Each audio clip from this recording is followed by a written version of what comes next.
Boa,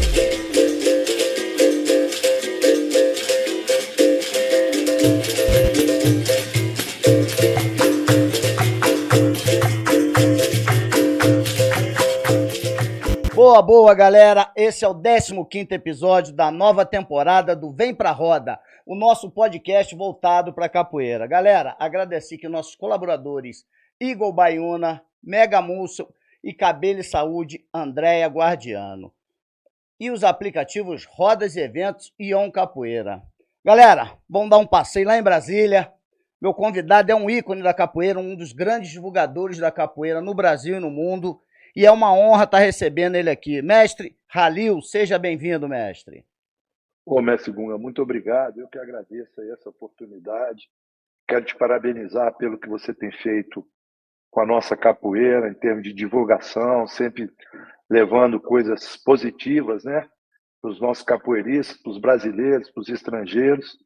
E pedir desculpa, porque a gente já está para bater esse papo um bom tempo. Com o que aconteceu comigo aí no comecinho de agosto, eu tive que postergar, mas tinha 4 pessoas aí também que fazem um trabalho parecido com o seu, e eu falei, só depois que eu bater um papo lá com o mestre, senão ele vai querer me dar uma rasteira, e é ruim de segurar uma rasteira do mestre Gunga. Legal, mestre, vem pra roda, vamos lá. Quem é mestre Halil? Bom, eu nasci em Brasília, em 1960, meu pai foi um dos pioneiros aqui, tenho 3 irmãs, tenho um filho aqui que é muito mais do que filho, é meu amigo, meu camarada, meu irmão ao mesmo tempo. Tenho uma filha que está no céu, ela partiu para o céu com 19 anos e eu sei que está nos guardando de lá, tinha acabado de passar para a medicina.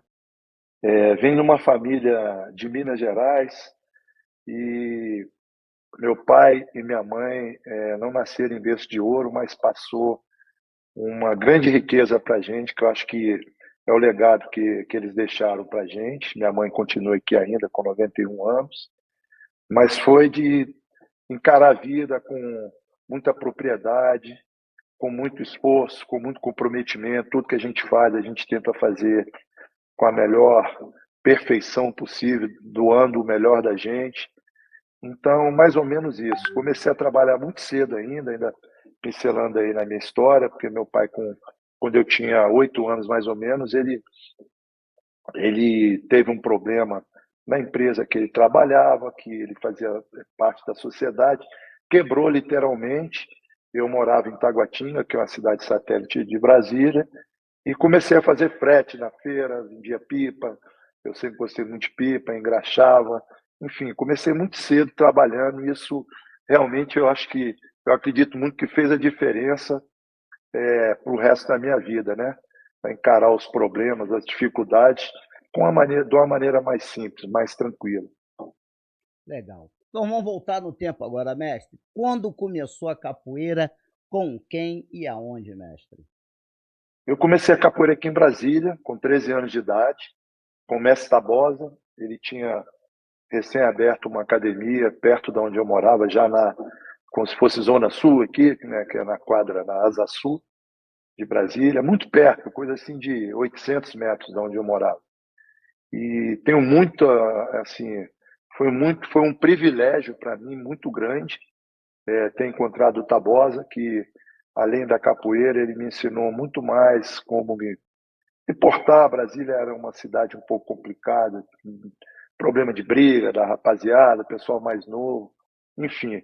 E o Tabosa, eu acho que me deu uma orientação muito grande para a gente começar até a desenvolver um trabalho, apesar de muito cedo, mas com uma consciência mais apropriada para quem tem que dar aula de capoeira. Que bacana. Mestre, então vamos lá. Mestre, quem são suas referências dentro da capoeira, mestre? Eu tenho várias referências, né? Assim, em aspectos diferentes. Meu mestre Tabosa, que sempre foi um cara muito explosivo dentro do jogo, muito leve, ele aproveitava muito o tempo do jogo para entrar, então, para mim, foi e continua sendo uma referência muito grande. Dentro do nosso Centro Cultural Raiz do Brasil tem várias referências, né? Mas Da época que eu era mais novo, já dava aula já há algum tempo, corda roxa, eu tinha uma influência muito grande do Rio de Janeiro, da Bahia e de Minas Gerais. Então eu tinha como referência o mestre Peixinho, que me ensinou muito, foi quem me ensinou a encorar atabaque, nos apresentou como é que se fazia uma coreografia de maculelê, a puxada de rede. Tinha o mestre Tony, que também me influenciou bastante na capoeira e mais ainda na musicalidade, a maneira de cantar, nas suas composições. O mestre Capixaba, que se tornou um grande amigo meu também, e enfim, e já era de Vitória ele, mas estava no Rio, passou no Rio um tempo. Minas Gerais tinha o rei, né, que era o Reinaldo, os mais novos que hoje, até hoje eu acompanho, estou de perto, como o mestre Teutinho, um jogo muito firme, muito seguro, mas mostrando a mandinga, a beleza. Dos mais antigos, eu gostava muito de ver o mestre Leopoldina jogando. Eu tive a oportunidade, como eu frequentava muito a Bahia, de ver o mestre Caiçara, a maneira extrovertida dele falar e brincar fora da roda. Eu tenho muito disso também, eu tento ser um cara divertido. Eu acho que a gente, é, como mestre, a gente tem que se dar o respeito, mas não pode fazer que é, é, essa patente, vamos dizer assim, né? O fato de a gente ser mestre, colocar acima de qualquer capoeirista, seja o aluno novo. Então, acho que isso aí aproxima mais os capoeiristas para a gente. Legal. Mestre, então vamos lá, mestre. A gente vai dar uma passada daquelas grandes rodas que o senhor frequentou, mas tem aquela que lá atrás, a gente sabe que o senhor gosta de um jogo firme, e aquela rodinha que a perna tremeu, mestre. Conta pra gente aquele momento que o senhor chegou numa roda e as pernas tremeu, mestre. Pô, mestre, é o seguinte, eu acho que até hoje, quando eu chego numa roda boa, com energia boa, o coração dá uma disparada. E eu acho isso importante. Eu acho que a gente saber dosar o medo é também muito importante, como dosar a adrenalina.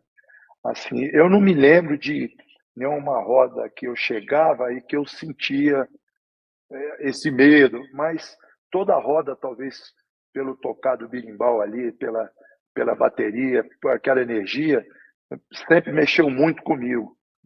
E eu até aprendi que a gente tem que respeitar determinados sentimentos como medo, porque se a gente não respeitar, às vezes a gente está pecando esse excesso de coragem leva a gente aí a problemas, como aconteceu uma vez em uma situação numa roda que aconteceu aqui em Brasília, foi bastante desagradável, porque tinha muito mais, a gente estava em 5, começamos a ser juntado, enfim.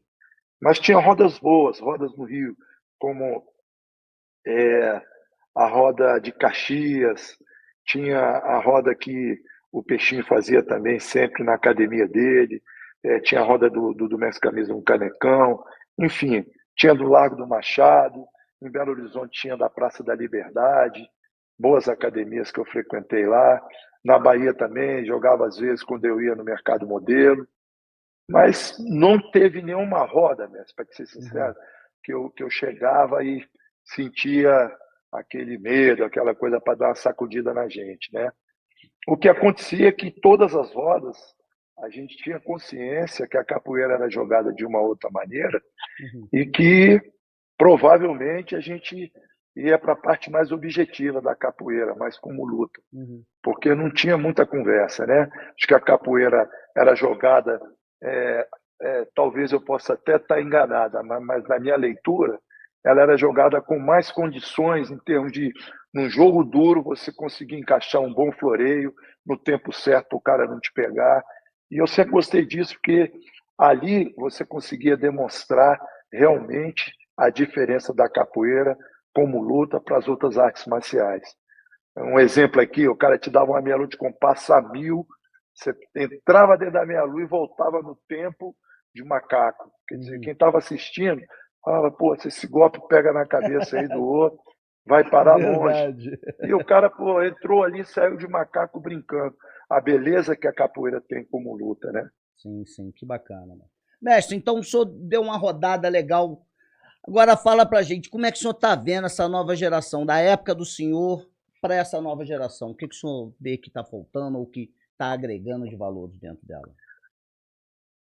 Ô, Gunga, eu primeiro eu vou dar uma pincelada no geral, não só na capoeira, porque senão parece que está sendo feita uma crítica, mesmo que seja construtiva, à capoeira, que é uma filosofia de vida para mim, que eu tenho uma paixão, que eu tenho um amor, que me apresentou minha esposa, que me deu os meus melhores amigos, que me fez rodar para quase 70 países, que, enfim, que eu, quem eu sou hoje eu devo à capoeira. Então, é uma crítica em geral, que eu acho que a geração do passado para atual está querendo que as coisas aconteçam muito rápido, está querendo um sucesso, está querendo chegar num pódio, está querendo ficar forte, está querendo virar mestre.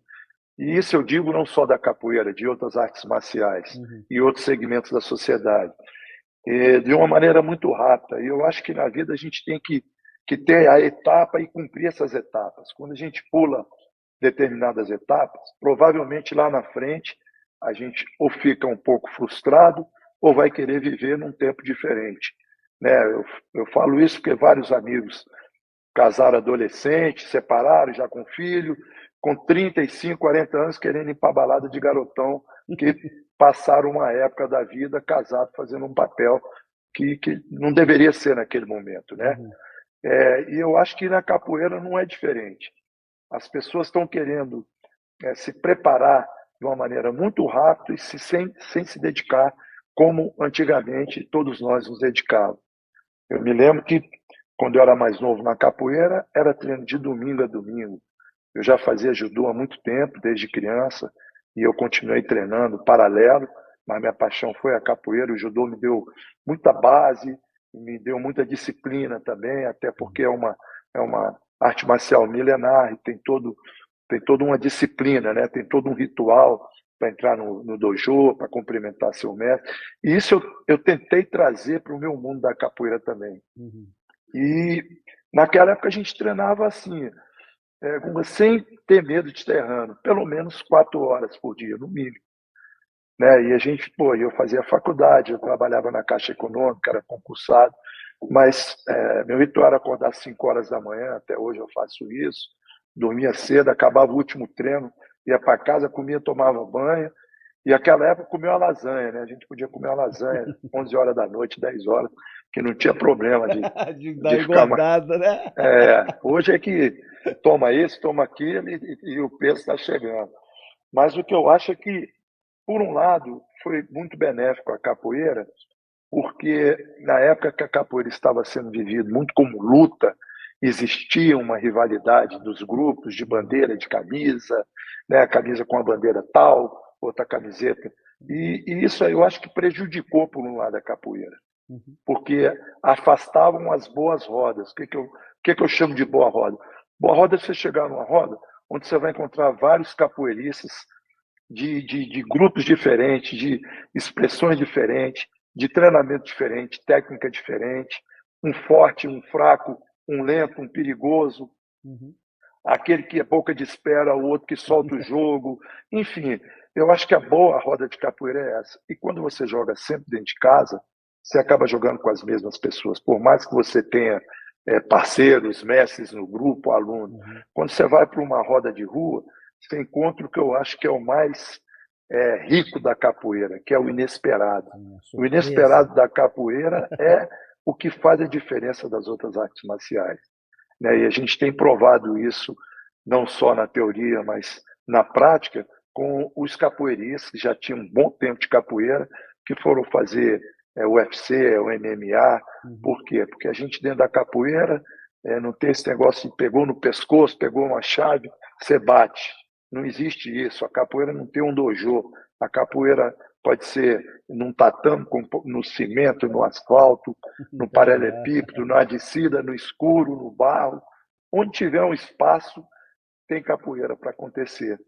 Então, por um lado, eu acho que foi benéfico essa coisa da capoeira ser firmada como luta na década de 80, na década de 90, até para que as outras artes marciais tivesse a realidade da capoeira como luta, não só como jogo, como dança, as pessoas tinham esse paradigma, não, a capoeira é uma dança, é uma brincadeira. É também uma dança, é também uma brincadeira, mas também é a defesa pessoal, é uma arte marcial extremamente eficaz, de eficiência, não de violência, mas de eficiência. Então, acho que agregou muito naquele período. Quem conseguiu se manter, continuar mesmo com as pancadarias que aconteciam nas rodas, pôde viver e hoje está vivendo de uma outra forma a capoeira. Que as pessoas estão mais conscientes, não tem mais espaço para você chegar numa roda e querer sair pegando todo mundo, desce no pé do berimbau, no pé do berimbau já dá um tiro de meta, uma boca de calça, uma cabeçada. Então, existe isso e faz parte da capoeira. Eu acho que não pode sumir da capoeira, como algumas coisas do passado, de décadas passadas, ainda na época da libertação, depois da liberação da capoeira na década de 40, que tinha o capoeirista que jogava com a navalha no pé. Tudo isso eu acho que tem que ser mantido, não pode se perder. Né? No nosso grupo a gente faz esse tipo de treinamento. Mas hoje a diferença é que você vai para uma roda, você encontra com 20 capoeiristas de grupos diferentes, você pode vadiar, você pode jogar. Uma vez ou outra sai um jogo mais apertado, um pontapé mais seguro, uma queda, mas sempre respeitando a integridade física e moral do seu camarada, não é do seu oponente, porque a gente brigava muito entre a gente, entre os próprios capoeiristas. Isso era ruim, porque estava defamando a nossa arte. E passava isso para a população, o pai não ia querer colocar uma criança, um filho, num lugar onde tinha tanta violência, pancadaria, coisa assim. Então, acho que é um peso, são dois pesos que em momentos diferentes foram importantes. Pô, que bacana. Deu uma explanada boa, mestre. E bacana, mestre, a gente falar disso daí, até nisso daí que você estava falando da trocação mesmo. Às vezes o pessoal do próprio grupo não tinha pessoas de fora para fazer esse jogo apertado, isso acontecia dentro de casa. Porque estava tão acostumado com isso, né, mestre? E tinha que se preparar, porque se ficasse fazendo só, vai marcando ponto, marca o martelo, marca uma ponteira, entra de arrastão, não derruba, entra de vingativa, e se você não efetivava, não finalizava o pontapé, a queda, claro, você entrava na vingativa, no arrastão, numa queda inversa na perna da frente, você não precisava destacar seu companheiro de cabeça. Mas você tinha que levantar e botar, porque senão você acostumava a não ameaçar, fazer. só ameaçar, né? E aí, quando chegava na roda, na rua, você estava ali habituado. E para mim, a gente joga o que a gente treina, não pode ser diferente. Né? A gente tinha aquela impressão, a capoeira é brasileira, continuo tendo, na minha concepção, na minha leitura, a capoeira nasceu no Brasil, né? Até que eu fui muito cedo para a África, eu fui em 83 para a África, rodei muito lá e não vi capoeira, vi umas danças, lutas que pareciam um pouco com alguma coisa da capoeira, que a gente sabe que a capoeira aconteceu dessa maneira, né? Que vinham escravos de etnias, de lugares diferentes, de países diferentes, sempre misturado no mesmo navio ali, para não poder se comunicar e ter uma força já ali dentro para uma rebelião, coisa assim. Eles procuravam misturar escravos de lugares diferentes. Tudo pensado. E tudo pensado. E os capoeiristas, com suas lutas e na ânsia de liberdade, teve que arrumar, de alguma forma, uma maneira de se defender. Legal. Mestre, vamos lá então, sobre essa movimentação nova. Nova não, porque já sempre existiu, mas agora está um movimento muito forte, que é a competição. Como é que o senhor olha para a capoeira dessa forma, mestre? Mestre, eu olho com bons olhos. Eu consigo enxergar de uma maneira muito positiva. Eu sei que vários capoeiristas, mestres, inclusive mestres antigos, criticam, mas eu acho que é só a gente não perder a essência da capoeira. A capoeira não pode ser privada por quatro paredes ou por determinadas pessoas que se acham dono da capoeira. Antes de começar esse movimento, eu lembro que a primeira competição que eu entrei de capoeira foi uma que o mestre Tabosa realizou. Foi em 78, se não me engano, 79. Eu já tinha uma certa graduação, já estava começando a dar aula, já estava para pegar a corda roxa, que é a corda de professor na nossa graduação, e o Tabosa o mestre Tabosa desenvolveu um normativo, umas normas de capoeira, de como os árbitros enxergarem aquele jogo, inclusive inovou, colocou outros mestres de Brasília, de outras artes marciais, para que ele tivesse também o viés da luta, a parte objetiva, sem entender da capoeira. A maioria dos árbitros de mesa eram capoeiristas, mas convidavam um do judô, um do karatê, para que eles pudessem também ter esse olhar, essa visão. E eu gostava muito disso. Eu me lembro que eu participei desse primeiro campeonato, foi uma coisa até engraçada, o campeonato foi num sábado à tarde, e a gente tinha ganho alguns campeonatos de Brasília, onde eu treinava judô, e teve um churrasco no dia do campeonato da capoeira. E o pessoal tomando uma cerveja, eu nunca fui de beber muito, e quiseram dar bebida, a força, e não tinha como relutar, porque era muita gente, enfim. Eu cheguei na capoeira lá no campeonato um pouco esquisito, né? Não estava Leve, muito, meio leve. meio leve. Então, de certa forma, me ajudou, porque eu joguei com mais tranquilidade. E o que eu vejo é que, por exemplo, o VMB, que está divulgando a capoeira de uma maneira profissional, dando oportunidade para os capoeiristas, não só como atletas, mas para capoeiristas participar e ter também uma renda como árbitro, aqueles que ficam na parte da cantoria, do coral, os tocadores, quem apresenta, quem divulga, enfim, eles estão conseguindo aproveitar os requisitos de muitos capoeiristas que têm uma outra profissão também, inserindo dentro do VMB e promovendo a capoeira nos lares das famílias brasileiras. Teve agora aqui, há pouco tempo, se não me engano, foi antes de agosto, foi em julho, teve o VMB7 aqui em Brasília, foi um sucesso, o mestre Pedro conseguiu trazer o VMB para cá, e foi de uma maneira muito bacana, a equipe toda, e tinham muita, mas assim, não cabia gente mais no ginásio, tinha mais de 3.000 pessoas. E já no VMB8, que aconteceu também aqui num local muito maior, foi televisionado.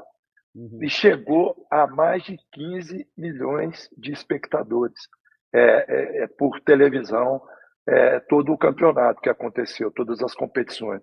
Então, isso nunca aconteceu, é uma coisa que está saindo em vanguarda, e a gente tem que tentar ver o lado bom das coisas, não é só você pegar. Eu, da minha idade, com a quantidade de hérnias que eu tenho, tudo, eu jogo capoeira no sentimento, no arrepio. Se eu chego numa roda e tá boa, eu posso estar machucado naquele momento que eu vou querer jogar. E o que a gente tem que levar para o VMP é cada vez mais, tem um diretor musical lá que é muito competente, que é o contramestre Mocegão, tem o Savério, que é corda preta de capoeira, é mestre, e é um cara que se doa muito, tem um Aritano, tem toda a equipe, o Moceguinho, que é do Rio, tem toda uma equipe de capoeiristas que estão fazendo acontecer. O que eu acho que não pode, de forma alguma, deixar de estar em qualquer tipo de roda, não só no VMB, é uma bateria bem alinhada, os birimbaus afinados, uma boa cantoria, sem gritaria, mas com melodia, com essência, para fazer com que os capoeiristas consigam jogar como se estivesse uma roda de rua, que é a roda mais gostosa de jogar. Sentir a energia mesmo, né? Justamente, de energia, de muito axé. Pô, que bacana. Mestre, vamos lá. O senhor tem um conselho assim que o mestre do senhor deixou para o senhor, assim, que o senhor possa deixar para essa nova geração, mestre? O senhor usa ele até hoje? Eu não tenho só um, né? Eu tenho algumas passagens com o mestre Tabosa, inclusive todas as vezes que eu converso com ele, como bati um papo com ele segunda-feira, demorado, por telefone, ele sempre consegue me transmitir alguma coisa de positivo. E é uma pessoa muito sábia, é uma pessoa que tem experiência de vida, é uma pessoa que não é só mestre de capoeira. Quando eu digo só, é porque ele, além de ser mestre, um grande mestre de capoeira, ele também é formado faixa preta em judô. Então, ele teve escolas diferentes, de artes marciais diferentes, e eu acho que quando a gente usa isso por positivo, agrega muito. Mas uma coisa que sempre me chamou muito a atenção do Tabosa é que ele sempre foi uma pessoa visionária. Ele conseguia enxergar e passar para a gente determinadas situações que a gente foi viver na prática 20 anos depois que ele falava. Né? Como mais ou menos o Messi Bimba. O Mestre Bimba, com toda a sua inteligência, ele conseguiu formatar a capoeira de uma maneira didática, onde tinha sequências que as pessoas que conseguiam fazer até a terceira, a quarta sequência, já conseguiam fazer um jogo, né? E que ajudou muito a capoeira durante muitos anos, as 8 sequências do Mestre Bimba. Sempre fui a favor delas, parei de utilizar, porque eu acho que depois de um determinado momento, você tem que ter a criatividade, porque a capoeira não fica só dentro da sequência. Mas para o iniciante ajuda muito. E o Mestre Bimba teve essa visão também. E uma coisa que eu tenho que vem da minha família, que eu acho que foi meu mestre, meu pai, né, meu pai de sangue, que hoje está no céu, foi da gente tentar não se colocar acima das outras pessoas. Em nenhum determinado momento. Eu trabalhei minha vida toda paralelo à capoeira em banco. Eu entrei para o Banco do Brasil como office boy com 14 anos, depois trabalhei 30 e poucos anos na Caixa, depois assumi uma das empresas do Banco de Brasília, fiquei presidindo a empresa de cartões. E eu sei que quando a gente está num cargo, num posto acima da maioria, o melhor, o mais sensato, o mais inteligente, quando se trabalha em inteligência emocional, que é trabalhar em equipe, em time, em conquista, mas conquista conquistada, não imposta, é a gente ter a simplicidade e a humildade. Para a gente chegar onde determinadas pessoas conseguem chegar, a gente teve que começar lá atrás, devagarinho, com a ginga, com o braço trocado e o mestre corrigindo a gente. Então, é uma coisa que eu tenho assim que vem da família, e quando eu formo alguém, eu sou convidado a alguma formatura, é uma das coisas que eu fiz. Eu falo, ó, não deixe de treinar, porque a corda só está segurando o abadá, não deixe de treinar. Não deixe de ser humilde, simples, de forma alguma, e a partir desse momento que você está usando essa corda, você é um embaixador da capoeira. Tudo que você fizer, tudo que você falar pode vir a proporcionar coisas boas para a nossa arte, como também prejudicar muito. Infelizmente, a mídia negativa vende mais do que a positiva. Então, a gente tem que ter um esforço redobrado, muito grande, para que a gente faça tudo que a gente fizer, sabe que vai refletir, vai respaldar em coisas lá fora, para crianças, para adolescentes, para jovens. A gente tem uma responsabilidade enorme como mestre. O que a gente faz, respinga lá para eles. Que bacana. Mestre, vamos lá. Há pouco tempo atrás, eu vi que o senhor fez uma apresentação, era na África, né? Na verdade, nós temos um trabalho na África há 15 anos já, né, em São Tomé e Príncipe. Nós fomos para fazer uma prospecção no país de São Tomé e Príncipe, para trocar, passar alguns conhecimentos nossos através de uma instituição que acontece dentro do Ministério das Relações Exteriores, que se chama ABC, Agência Brasileira de Cooperação. É uma troca de informações entre os países de língua portuguesa. E esse projeto era para ficar lá um ano.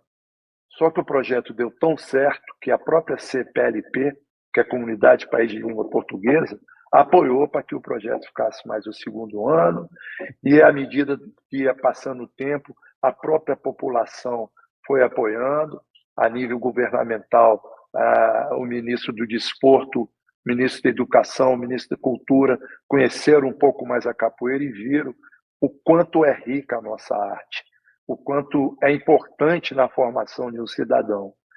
E quando nós chegamos lá, existiam pessoas que jogavam capoeira, mas assim, não desfazendo que são pessoas maravilhosas, e muitos se tornaram praticamente aqueles filhos que a gente adota dentro da capoeira, mas eles não tinham conhecimento básico da capoeira. Eles tocavam birimbau sem saber o toque, ou mesmo sem ser um toque certo. E aí nós começamos a ensinar o beabá, mas com a condição física, mestre, que já dei aula em muitos locais, em comunidades carentes, em lugares de acesso melhor, em faculdade, em academia, em lugar só de lutador. Eu não conheci um lugar onde a capoeira caiu igual a luva, como na própria Mãe África. Por quê? A parte física, a performance física, dos jovens é uma coisa assim extraordinária. Eles dão um salto mortal conversando com você, brincando. Você só explica como é, levanta a perna, faz o carpado e Vai no daí a pouco automático. eles estão dando pé na lua. Uma outra coisa que me chamou muita atenção também, porque o projeto acontecia lá da seguinte maneira: de 3 em 3 meses, eu voltava na África, ou ia um dos nossos mestres, que é o mestre Papagaio, que foi um mestre fundamental para o sucesso desse projeto nosso. Ele era o meu supervisor lá. Quando eu não podia ir com problema do trabalho, da caixa, alguma coisa, ele ia no meu lugar. E a gente levava um mestre para ficar 3 meses, um contramestre, um professor. E durante esse período que ele ia ficar, a gente já preparava o que seria dado didaticamente capoeira. Por quê? Pô, como é que você vai ensinar uma queda para um capoeirista de 1 ano? Você começa a prejudicar o capoeirista, ensinando coisas que ele não vai colocar no tempo certo no jogo. Ele vai ficar com a característica de capoeirista antigo, sem ter a maldade. Então você vai expor o capoeirista. Então foi uma coisa muito pensada. Nós começamos a entrar nessa coisa de queda, em um pontapé mais firme, depois de 2, 3 anos. E tudo gradativamente. E paralelo ao treino básico e tudo que a gente fazia com a capoeira, a gente colocava algum tema que ajudaria dentro da cidadania. Prevenção contra drogas, evasão escolar, problemas de bebida alcoólica, respeito aos mais antigos, a ecologia, tudo quanto é tema, vários temas que nós tínhamos e julgávamos importante na formação de um cidadão, de uma criança, de um jovem, a parte de higiene bucal, fazíamos limpeza nas praias. Dentro de Santo Tomé tem uma praia que chama Praia PM, e uma das vezes que nós fizemos, com mergulho, com óculos e tudo, tiramos mais de 3 caminhões de lixo lá. Então a gente conseguia passar para as crianças coisas que talvez eles não tivessem tanto acesso, de uma maneira mais leve, por meio da capoeira, da brincadeira. Então isso prendia a criança. Uma coisa também que eles têm assim em comum é tomar um vinho da palma, que eles cortam a palmeira lá em cima e colocam algum recipiente para ficar pingando a palmeira. Depois deixa aquilo ali 1 mês fermentando, vira um vinho. E até os mais novos tomavam e achavam aquilo comum. E nós começamos a mostrar que não dá para andar ao lado de um atleta bebida, droga, suplemento que vai deixar o cara forte em 6 meses, que a gente sabe que isso aí é muito prejudicial à saúde. Então, isso foi visto de uma maneira muito positiva das instituições de Santo Tomé, da CPLP, da ABC, e nós ficamos, o projeto que era para ficar 1 ano, nós ficamos 7 anos. Em 7 anos a gente já tinha instrutor, já tinha graduado, e mantivemos o projeto até hoje. Todo ano nós vamos lá 1 ou 2 vezes, como o ano de 2023, que teve a reunião da cúpula do CPLP, com os presidentes dos países de língua portuguesa. De 2 em 2 anos essa reunião acontece em um desses países. Nós estávamos lá em julho, fazendo um campeonato, um batizado, algumas graduações, e sabíamos que nós ficamos no final de julho e agosto. Em setembro ia ter a cimeira, que é esse encontro dos países com os presidentes. E fomos convidados para receber o presidente Lula com a sua comitiva no aeroporto, naquela área de segurança máxima. E recebemos de uma maneira que não poderia ser diferente, com uma grande roda de capoeira, né, que envolve todo mundo. Que bacana, que bacana. Mestre, algum momento passou pela cabeça do senhor que você seria uma referência dentro da capoeira? Não, não, de forma alguma. Assim, até porque esse não era meu objetivo. O que eu gostava e continuo gostando com 63, vou fazer 64 anos agora em dezembro, é treinar. Até hoje eu gosto muito de treinar. Eu acho que se nós, mais antigos, conseguimos ainda jogar e fazer alguma coisa na roda, deve ser a todo o treino que nós tivemos durante a vida. A gente não perde tempo treinando, muito pelo contrário. Enquanto colegas meus que aposentaram e com 50 e poucos anos já estavam aí completamente fora de forma, isso da Caixa, dos outros bancos, eu com meia idade, eu gosto de jogar como se eu tivesse 25. Eu sei que eu não jogo como se eu tivesse, mas na minha cabeça eu estou jogando, né? Então, essa pergunta sua que você fez é até muito interessante, porque quando a gente faz as coisas com comprometimento, com doação, com amor, com carinho, com respeito e acima de tudo, com muita determinação. Não, hoje está chovendo, hoje está. Não, hoje é que eu vou mesmo. Ah, Uhum. não vai ter aluno? Legal, hoje eu vou fazer um treino só de saco, ou vou fazer um treino só de movimentação, porque isso é que faz a diferença em qualquer profissional. E aí eu abro para qualquer segmento da sociedade, não só a capoeira, mas outras lutas, na engenharia, na medicina, na advocacia. Eu acho que quando tem esse comprometimento pessoal, com qualquer coisa que você vá exercer, vá executar, você acaba chegando a um ponto perto do sucesso, mas de maneira tranquila, com o tempo. E essa pergunta que você fez, eu batendo um papo com uma das minhas irmãs, ela foi, tem o quê? Tem umas 2 semanas, ela falou justamente isso. Irmãos, você imaginava que um dia ia ter aluno na África, na Europa, nos Estados Unidos? Eu falei, foi uma coisa assim que aconteceu tão devagar que a gente não sente a diferença. A coisa vai num crescente, entendeu, mestre? Uhum. É como fazer um floreio bacana e colocar dentro do momento certo esse floreio. Uma coisa é você encher uma academia, você coloca 60 alunos e faz uma turma de 60 alunos. Uma Uhum. academia nova, renomada. Outra coisa é você manter 25 alunos ali, em qualquer que seja o lugar, durante 5, 6, 7 anos. Ali você vai ter bons guerreiros, bons capoeiristas. Uhum. Que bacana, mestre. Bacana. Mestre, agora vamos dar uma passada agora no ocorrido que aconteceu com o senhor, para o senhor possa deixar alguma mensagem em cima desse momento que o senhor passou de aprendizado para o pessoal, ou deixar alguma mensagem assim para o pessoal interagir, ter um entendimento das coisas melhor? Mas isso você está falando em termos de capoeira ou de vida? De vida, mestre. Agora é de vida, que o senhor passou por esse processo complicado aí que o senhor teve agora, né? O processo mais complicado que eu passei e continuo passando, que eu acho que é uma coisa que Deus um dia vai poder me explicar quando eu estiver no outro plano, foi a perda da minha filha, né?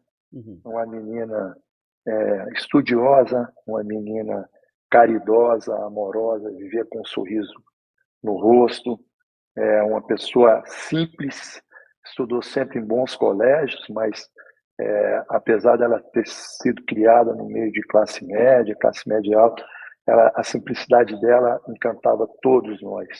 Uhum. E eu perdi minha filha, ela com 19 anos, tinha acabado de passar em Belo Horizonte com a Universidade de Medicina, em 2 dias ela partiu.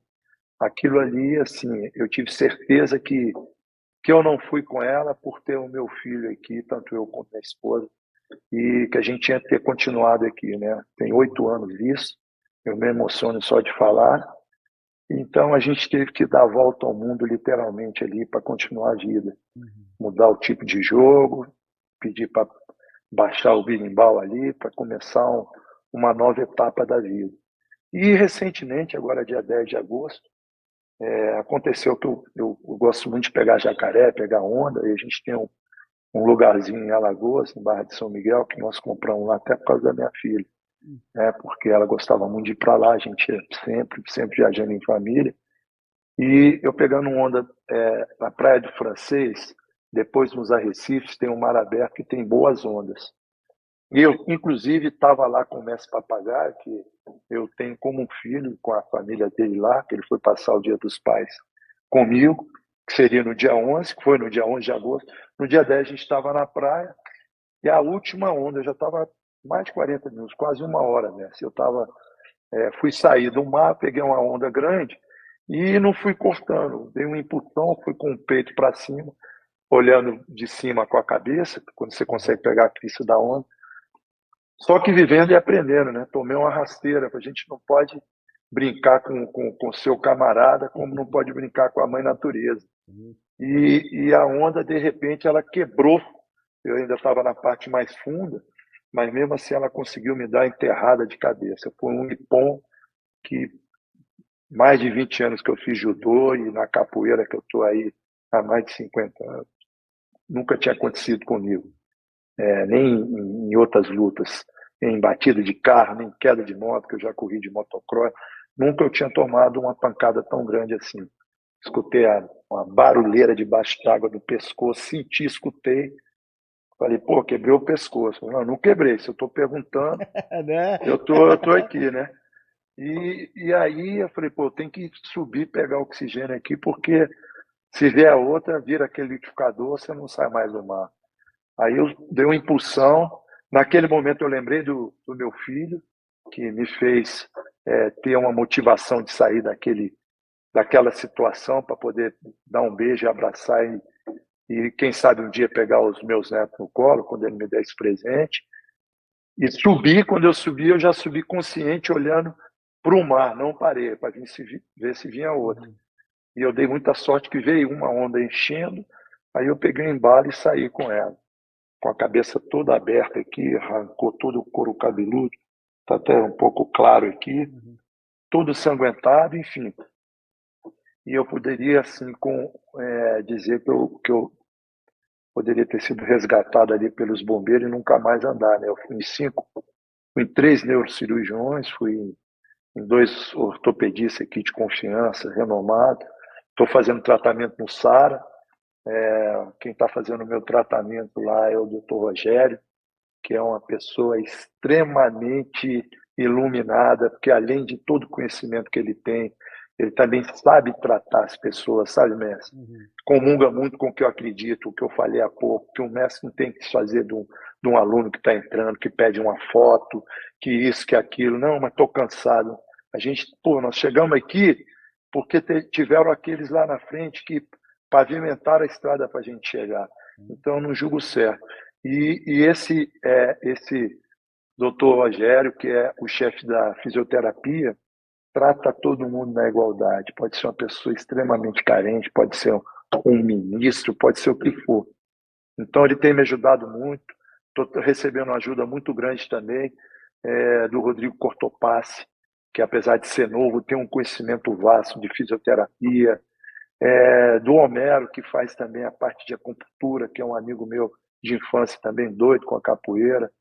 Enfim, e o que eu tenho para falar é o seguinte, que muita coragem, muito excesso de coragem é sinônimo de burrice. E a gente tem que saber até onde a gente pode ir. E para mim ter acontecido isso foi dado, assim, eu puxei um pouco o freio de mão das inconsequências que eu podia ter ocorrido na minha vida. Como eu ando de moto desde 12 anos, corri de moto, eu tenho uma certa experiência, eu tenho uma moto grande, uma 1.200 aqui em casa, eu andei muito de moto esse ano, eu quase um ano de moto. Às vezes eu tenho até que trocar a bateria porque eu não ando. E eu estava andando nessa moto como se eu tivesse 18 anos, indo para uma pista. E hoje o perigo maior da moto é a galera digitando, vendo vídeo, dirigindo, falando. As pessoas não estão mais ligadas no trânsito, estão muito mais ligadas a estar ali às vezes vindo no TikTok, dirigindo. Então então eu acho que a gente tem que ter o certo cuidado, principalmente com cachoeira, com piscina, com coisas que a gente acha que não pode acontecer, com a banheira, com o mar. Se tivesse talvez um morro de areia ali, ia estar mais raso, eu teria com certeza quebrado o meu pescoço ou a cabeça em si. Então a gente tem que segurar mais essa onda.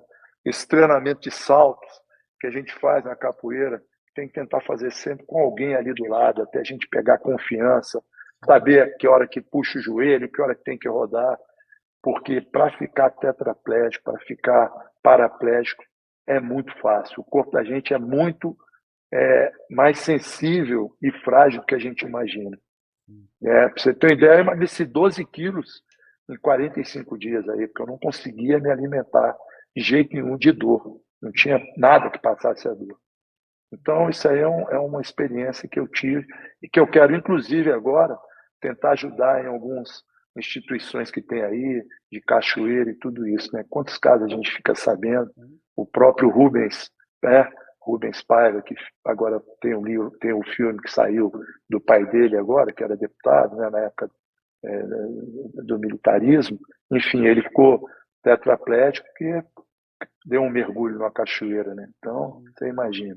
Sim. Bacana. Isso daí, a ideia até de a gente passar isso daí, mestre, é justamente isso, para a gente deixar essa mensagem, para dar um toque no pessoal, né? É Agora vamos verdade. lá, mestre.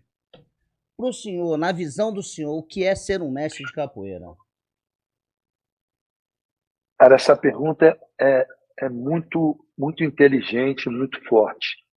Se eu for te tentar reduzir com poucas palavras aqui, fica difícil.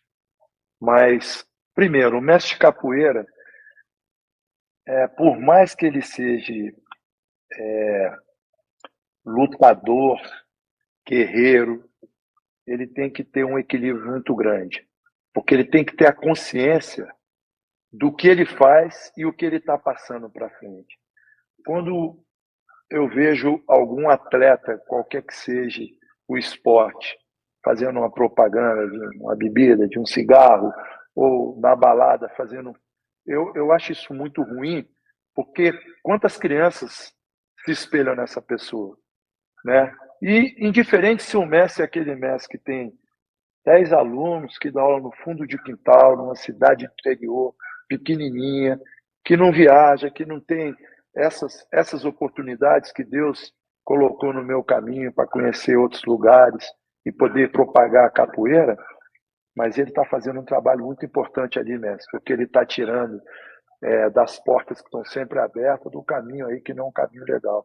Que nós que vivemos dentro da capoeira já perdemos algumas pessoas para droga ou para o submundo, enfim.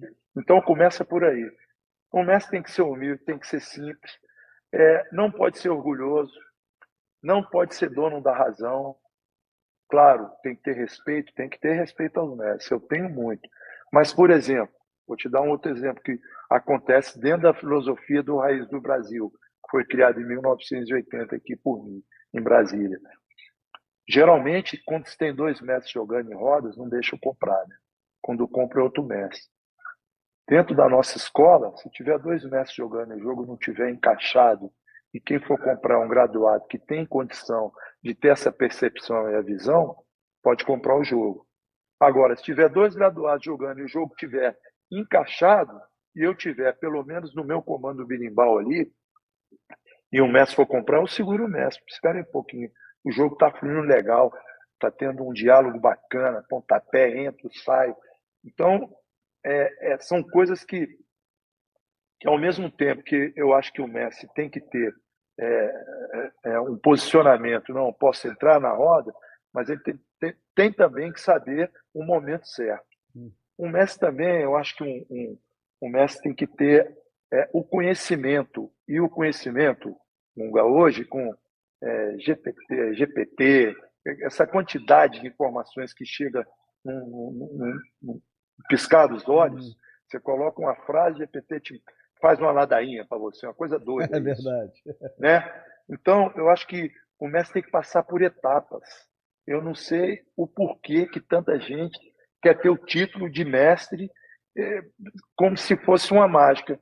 Não, eu vou colocar a corda de mestre, amanhã eu vou ter mais aluno, vou estar jogando melhor, eu vou estar cantando, eu vou estar tocando, eu vou estar floreando, eu vou estar sabendo entrar numa roda, sabendo me colocar em determinadas posições.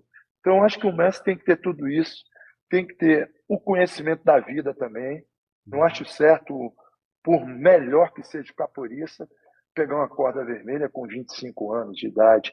Ele não tem tempo hábil para poder ter o conhecimento de derrotas e de vitórias que a vida traz para a gente.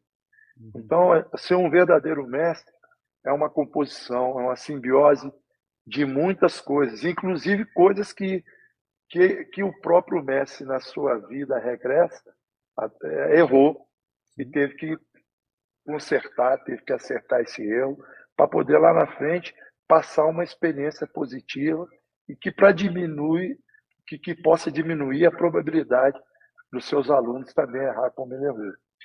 Que bacana. Mestre, vamos lá. Qual foi sua maior realização na capoeira, mestre? E o seu momento mais difícil na capoeira?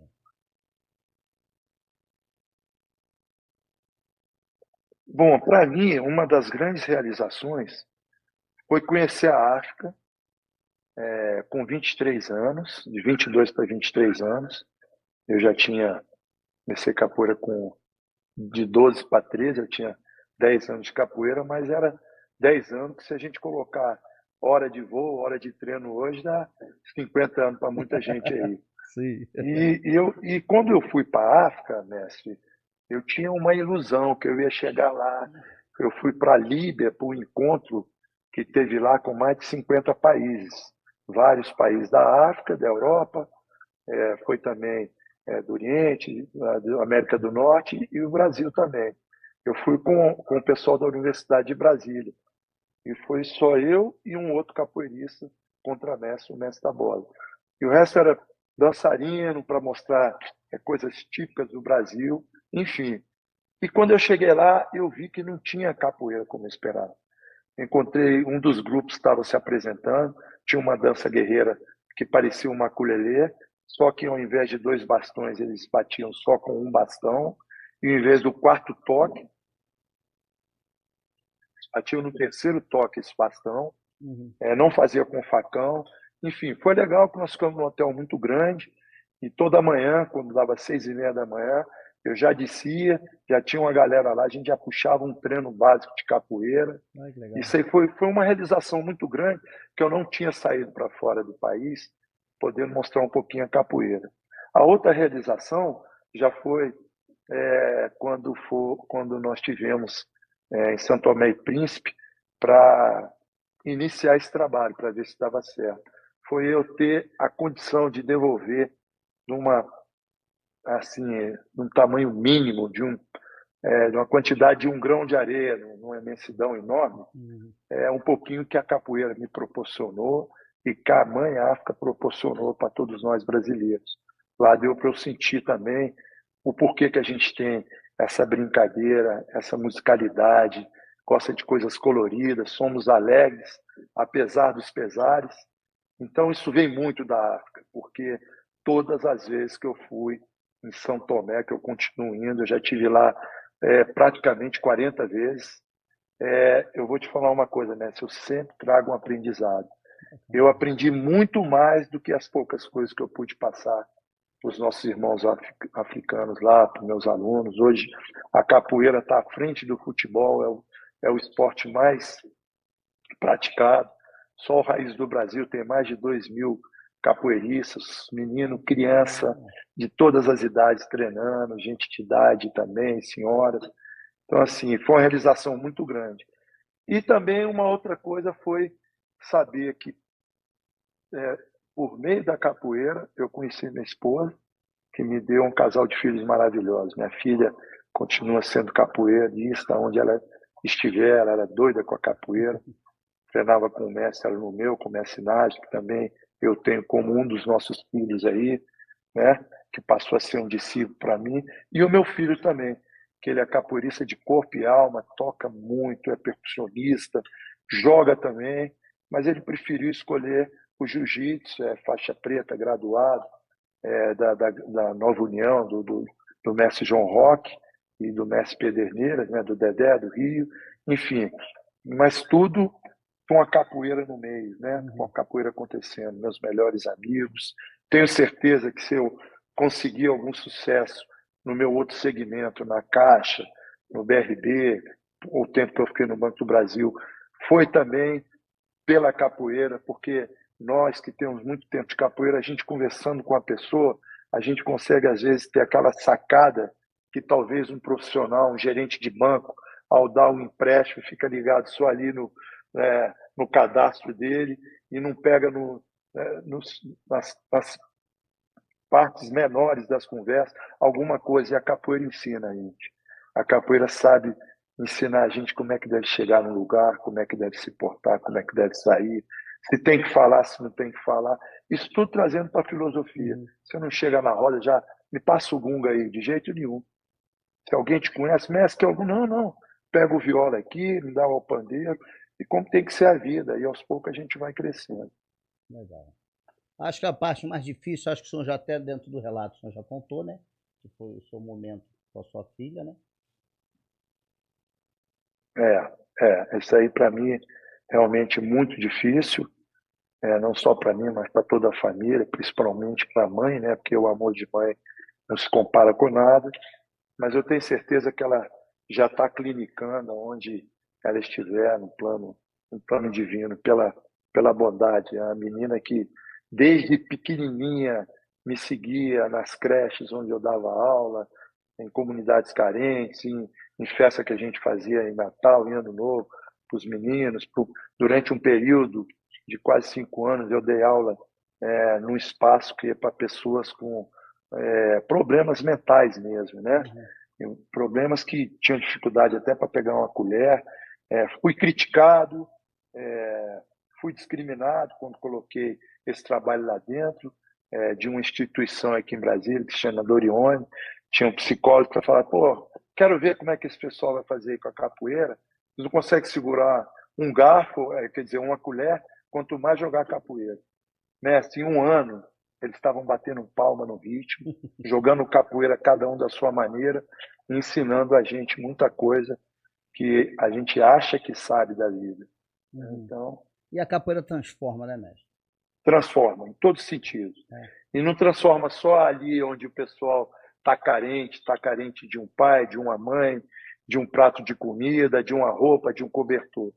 A capoeira transforma aquele que tem muito dinheiro, mas para dormir toma remédio, para acordar toma outro, para abrir o apetite toma outro, aí à noite toma uma birita e não sei o quê.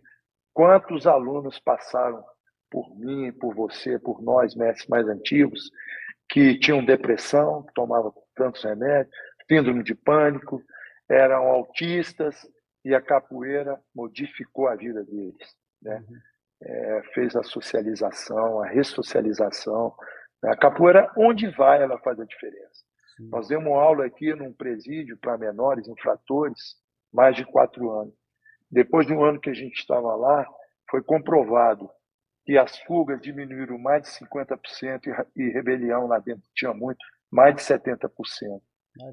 Por quê? Porque botou um diretor novo, porque a capoeira estava lá dentro, mostrando que tem uma outra maneira de viver. Viver lutando, mas lutando pelo bem. Então, tudo isso é muito importante para a gente, nós que somos capoeiristas. E é muito interessante a gente trazer esses relatos também, né, mestre? É verdade, é verdade. É muito importante, bacana. Mestre, vamos lá, o que a capoeira representa na vida do senhor, mestre? Cara, eu acho que eu consigo resumir isso dizendo que eu não sei quem eu seria se não fosse a capoeira. Eu não tive nome, eu não tive apelido na capoeira. Como eu fazia judô, meu tio era faixa preta de judô também, e naquela época ainda não tinha um uniforme certo. Quando eu entrei na capoeira, uns iam de short, outros de bermudão, outros de calça preta. Depois, com o tempo, o mestre Tabosa colocou uma calça preta de lycra e depois uma calça branca e ficou sendo o abadá, o uniforme. E eu peguei um kimono do meu tio, que ele era muito maior, né, que eu, já era adulto, e peguei uma calça dele, que era antiga, ele me deu a calça, eu amarrei a calça toda, a gente fazia isso nas camisas, amarrava e tingia, né? E depois tirava, e ficou aquele tanto de bola tudo tingido. Cheguei um dia com essa calça doida lá, e o Tabosa olhou e falou, rapaz, tá parecendo uma zebra, você vai ser o Zebrinha. E não pegou o apelido, ainda bem, né? Porque, não desfazendo do mestre Zebrinha lá do Ceará, que é gente fina, mas é porque eu acho que eu criei minha própria identidade com o meu nome, que é tão diferente que muita gente acha que é apelido. Sim. Né? Então, a capoeira para mim é tudo isso. Capoeira para mim é uma maneira de viver, é uma maneira de ensinar, é uma maneira de aprender, é uma maneira de dar um passo atrás para dar 2, 3 para frente, é uma maneira de conseguir enxergar o mundo sem discriminar, porque para mim o lugar onde se materializa realmente, se concretiza a democracia dentro de uma roda de capoeira, onde você pega um desembargador que joga com um menino que cata papel na rua, com o feirante, com o médico, com o advogado, e ali é um gringo ensinando para um brasileiro como tocar um pandeiro, como uns anos atrás, um aluno que eu tenho, um graduado, que tem até doutorado na Universidade de Temple, da Filadélfia, e usou a capoeira como doutorado. Veio para o Brasil para estudar mais. Enfim, um dia eu cheguei na academia, ele estava dando aula de pandeiro para um negão que tinha lá, o Carlinho Capeta. O filho dele era Carlinho Capeta, depois ele virou evangélico. Até engraçado, né? A capoeira tem muito caso engraçado. Ele chegou lá na academia e eu, pô, Capeta, você tá sumido, Carlinhos? Não sei o que. Ele chegou, mestre, para o pessoal não me chamar de Carlinhos Capeta mais não. Muda meu nome, mestre, meu apelido. O senhor pode. Mas os outros não, porque agora eu sou evangélico e tudo. Então, assim, são umas coisas engraçadas, né? E eu até já lembrei, quando você acabou de falar, eu já lembrei de outra história engraçada. Isso tem muitos anos, foi na década de 90, tinha um aluno nosso que ele começou a malhar muito, estava muito forte e foi para umas religiões esquisitas e tomando um monte de bomba e foi misturando tudo. Teve uma noite num treino que eu dava aula até 10h30 da noite, teve uma roda lá e eu fiz um jogo com ele mais pesado e saímos se pegando, batendo nas barras, tudo bem. No outro dia cedinho eu estava na mesma academia, antes de ir para a caixa, estava malhando lá e ele chegou. Falou, fala, professor, tudo bem? Eu falei, opa, beleza, vou nem falar o nome dele aqui. Mas ele virou para mim e falou assim, eu estava fazendo uma rosca pesada, né? Ele falou, posso malhar com você? Claro. Aí ele estava fazendo, aí quando eu peguei na barra, ele falou, ontem o capetão apareceu para mim. Eu falei, que isso, rapaz? Que conversa é? Ele apareceu e falou que você queria me matar. E eu com a barra, fazendo uma rosca aqui, né? Aí joguei a barra no chão, falei, me tira do capetão, onde é que... Você é aluno, eu gosto de você demais, que conversa... Ele falou, aí ele também queria que eu batesse um carro, que ele sentou do meu lado no carro, tinha um Passat. Lembra do Passat? Carro antigo, andava muito. Tá vendo aquele poste? Bate naquele poste ali. Eu falei, tá vendo? Quem quer te matar é o capetão. Não sou eu não, né, cara? Então, a capoeira tem muita história, né, mestre? Legal. Mestre, vamos lá. Tem alguma coisa que o senhor ainda não realizou e tem a vontade de realizar ainda dentro da capoeira? Tem algumas coisas, né? Uma delas eu queria deixar um legado para a capoeira. Claro que ia ter um processo muito grande, principalmente que se foi aqui no Brasil, mas eu acho que talvez a gente consiga, antes em Santo Tomé e Príncipe, colocar a capoeira como matéria curricular nas escolas. Uhum. Ou seja, ou então, pelo menos, dentro da matéria de educação física. Como na educação física as crianças aprendem um pouquinho de futsal, futebol de campo, natação, vôlei, handebol, enfim, colocar também a capoeira. Ah, mas como é que um professor de educação física vai ensinar uma coisa que ele não aprendeu? Que é uma coisa também que eu não concordo. Eu acho que o mestre capoeira está muito acima do que um curso de universidade de 5, 6 anos, um verdadeiro mestre. Eu acho que vários professores nossos que vieram de comunidades carentes, inclusive hoje mestres, nós apoiamos para eles fazerem o curso de educação física, que é um complemento muito importante. Mas não dá para um professor de educação física fazer um ano de capoeira e querer dar aula de capoeira. Dá para ele ensinar algumas coisas básicas, principalmente a parte teórica.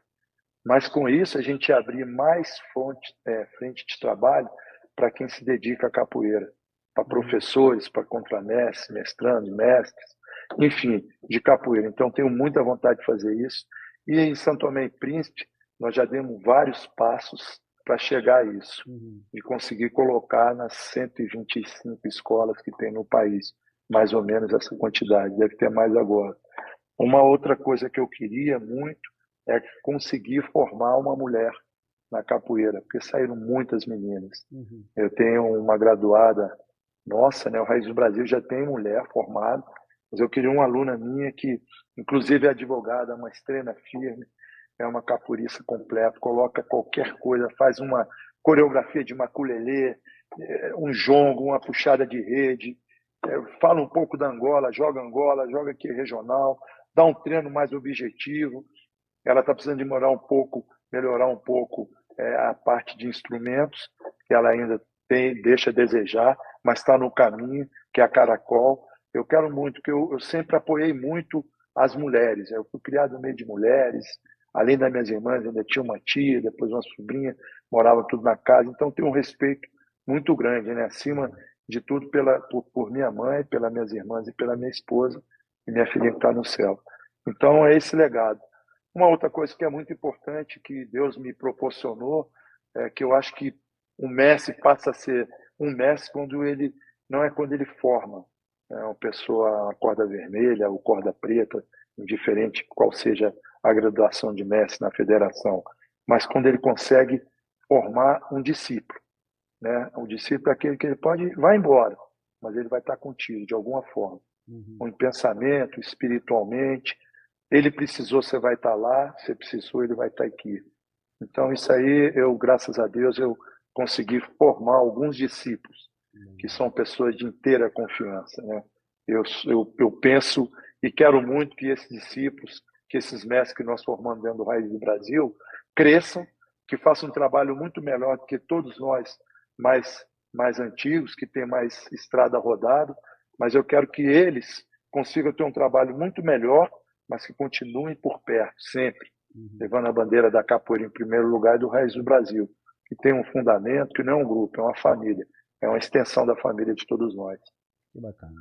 Mestre, aproveitando aqui a fala do senhor aí sobre a capoeira nas escolas, no município de São Paulo foi aprovada a lei, a capoeira vai entrar pela educação, Certo. e na Bahia, no estado da Bahia, também foi aprovada a lei. Então vai ter capoeira no estado da Bahia inteiro. Ainda não no município de Salvador, mas no Certo. estado da Bahia já vai ter capoeira. Então é que eu falo, já está mais perto ainda para a gente conseguir chegar a esse sonho. Em Minas Gerais também foi aprovado na Câmara de Vereadores, tem um estudo, um dia desses até mandei uma reportagem que eu li para o mestre Niltinho, e ele participou de algumas coisas lá para organizar. Precisa de muita coisa, precisa, mas tem que ter o pontapé inicial. E quando o governo, as autoridades, eles já estão descobrindo, mas quando eles conseguirem enxergar de uma maneira mais correta a riqueza que a capoeira proporciona, na qualidade de vida, na saúde, na socialização, na formação de um cidadão, como lutador, como brincadeira, como recreação para criança, para autista, para pessoas surdos e mudos, enfim, pessoas com necessidades especiais, eu tenho certeza que muito mais oportunidades acontecerão. Legal. Mestre, deixa uma mensagem para a capoeira, mestre. A mensagem que eu deixo é para essa rapaziada nova, principalmente. Primeiro, agradecer a todos os mestres mais antigos, que, mais uma vez, querendo ser redundante, abriu essa estrada maravilhosa para todos nós que estamos vivendo agora, para o meu mestre Tabosa, que eu tenho assim, um estima muito grande, para o meu mestre de judô, mestre Anelso, né? E para os nossos mestres aqui de Brasília, o meu mestre que eu treinei muito tempo, jiu-jitsu, o mestre João Roque e o mestre Betinho, que são dois amigos, o Betinho como irmão, o João também. E para os mestres de capoeira, né, que hoje Brasília está dando assim uma lição não só para a capoeira, mas para as outras artes marciais. Hoje você vai de domingo a outro domingo, tem roda de rua em vários locais da cidade. Na periferia, em cidades satélites, no centro, nas rodas que são mais faladas, como a nossa roda do viaduto, a roda da torre, enfim. E capoeiristas de grupos diferentes se encontram, muitos jogos bons, muita cantoria, muita capoeira boa. Então nós conseguimos fazer com que os mestres de Brasília se conscientizassem que se a gente tivesse unido, ao invés de a gente ficar se atropelando nas rodas, que a gente ia ter mais condições de melhorar em todos os quesitos a capoeira. E a sociedade olhar a capoeira da maneira que ela merece, uma maneira bem clara, bem transparente, a sua riqueza. Porque lá fora eles conseguem enxergar com muito mais nitidez o quanto a capoeira é importante do que os próprios brasileiros que não conhecem a verdadeira capoeira. E que não deixe de treinar também. Eu acho que as pessoas não podem querer se tornar algo na vida com pouco tempo, com pouca experiência. São etapas que eles vão ter que cumprir. O bebê não sai correndo do berço. Primeiro vai levantar o peito, vai ficar engateando, para depois cair andando, para começar a andar e um dia correr. É como a gente começa gingando, geralmente com a perna e o braço trocado, tudo errado ali, e daí a pouco você está fazendo coisa que os ginastas não conseguem entender como é que o capoeirista faz isso. E a capoeira está anos-luz do que muita gente pensa. Ela é muito rica. Em qualquer lugar, eu já fui para alguns festivais, campeonatos, apresentações fora do Brasil. Em 89, em 90, eu tive na primeira inauguração da Universidade de Artes Marciais em Hamburgo, que tinham todas as artes marciais e a capoeira não estava inserida, mas nós fomos para mostrar a capoeira. Eles ficaram encantados. Nós chegamos com a delegação de 6 pessoas, o Canadá chegava com 40, a China com 70, e sempre foi assim. A gente chegava em locais onde tinham representantes do mundo inteiro de artes marciais, a gente chegava com um pouquinho, mas fazia o sucesso que a capoeira merece. Tanto como luta, como brincadeira, como musicalidade, onde todo mundo estava cantando, batendo palma ali no mesmo ritmo. Legal. Mestre, em primeiro lugar, agradecer a participação do senhor. Foi uma honra estar recebendo o senhor aqui, o senhor ter deixado a história do senhor aí para essas novas gerações. E que Deus lhe dê saúde, proteção sempre, né? Obrigado. E que tudo que aconteceu na vida do senhor, tudo tem um porquê. Só que a gente não entende, mas Deus sabe o porquê, né? Então é acreditar em Deus e que Deus lhe dê saúde e sucesso sempre, mestre. Mestre, é uma honra, um privilégio estar com você aí, com esse programa, como eu falei no começo, que é mais um meio de comunicação positivo para a nossa arte. Você que tem um entendimento, não só aí de levar um bate-papo bacana assim, mas um profundo conhecimento da capoeira como mestre também. Quero agradecer muito, acho que é importante esse tipo de programa, pessoas sérias, não querendo aparecer, mas querendo mostrar a nossa arte acima de tudo. Quero dar um alô para nossos mestres, que eu não vou citar o nome aqui, os nossos mestres de capoeira do Raiz do Brasil, que hoje eu sou quem eu sou e a nossa escola, nosso instituto, nossa associação é o que ela é por causa desses mestres que deram continuidade a um trabalho que nós começamos lá atrás sem pretender ser maior do que ninguém, pretendendo só divulgar o que é de melhor que nós temos em riqueza da nossa cultura aqui e da nossa arte marcial brasileira, que é a única que tem no Brasil, que é nossa aqui, tá? Mestre, muito obrigado. Galera, mestre Halil fez e vem fazendo pela capoeira. E você, o que você faz pela capoeira? Fica aqui mais um Vem Pra Roda, o nosso podcast voltado para capoeira.